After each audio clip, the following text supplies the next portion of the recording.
Hello বন্ধুরা, শুভ সকাল। আমি আজকে সারা মানে সকাল থেকে দুপুর পর্যন্ত ব্লগ শেয়ার করছি।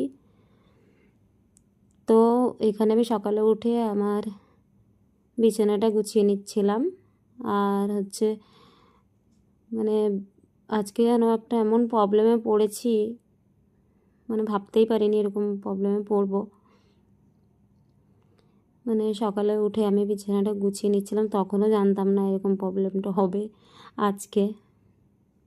তো আমি সুন্দর করে বিছানাটা গুছিয়ে নিলাম। তারপরে আমি একটু কলা শশা খেয়ে নিলাম। খাওয়ার পরে সব কাজ টাজ গুছিয়ে রান্না বসিয়ে দিলাম। এখানে সয়াবিনটা সিদ্ধ করে নিচ্ছিলাম আর ভাত বসিয়ে দিয়েছি। তারপরে সয়াবিনটা গরম জলে একটু সিদ্ধ করে নামিয়ে নিলাম। এরপরে আমি কুকারে আলু সিদ্ধ বসিয়ে দিলাম। আলু সিদ্ধ করতে করতে দেখি গ্যাসটা চলে গেছে, এইটাই হচ্ছে আমার প্রবলেম। তারপরে আমি পাশের বাড়ি একটা বান্ধবী থাকে, তার বাড়ি থেকে রান্না করে নিয়ে এসে একজনের জন্য ভাত গুছিয়ে আমি বেরিয়ে গেলাম তাকে দিতে। তোমরা সবাই দেখতে পাবে এবার আমি কাকে দিতে যাচ্ছি। এটা হচ্ছে আমাদের গলি। এখান থেকে বেরোলাম, এই যে এখান থেকে বেরিয়ে আমাদের মেন রোড। এই যে আমি এনাকে ভাত দিতে এসেছি। ইনি হচ্ছে একটা প্রেগনেন্ট মহিলা, ওনার কেউ নেই, ঠিক আছে। তো ও হাজব্যান্ড ছেড়ে চলে গেছে, তাই আমি ওকে খেতে দিই, মায়া লাগে তো তাই।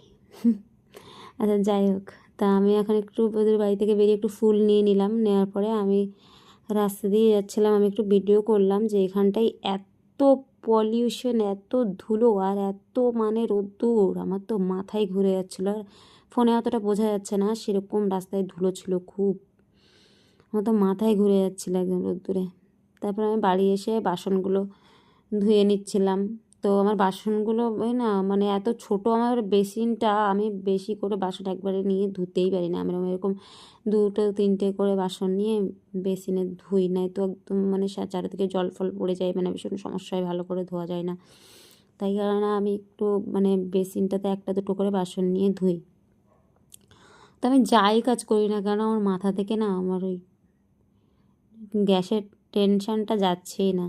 তো আমি গ্যাসওয়ালাকে ফোনও করেছিলাম, গ্যাসওয়ালা বলছে যে আপনি 3600 টাকা লাগবে। আমি তো ব্ল্যাকে গ্যাস নিই, ওই জন্য। তা আমি বললাম একটু কম হবে না? তা বললো যে 5-6 দিন ওয়েট করুন। তা আমি বললাম যে 5-6 দিন তাহলে আমি কী খাবো? তো গ্যাসওয়ালা সেরকম ইয়ার্কি মেরে আমাকে বললো কি, আপনি চিড়ে আর গুড়, বিস্কুট, মুড়ি এসব খেয়ে থাকুন। তো কী বলবো আর ওনাকে, উনি আবার ইয়ে করে ইয়ার্কি মেরে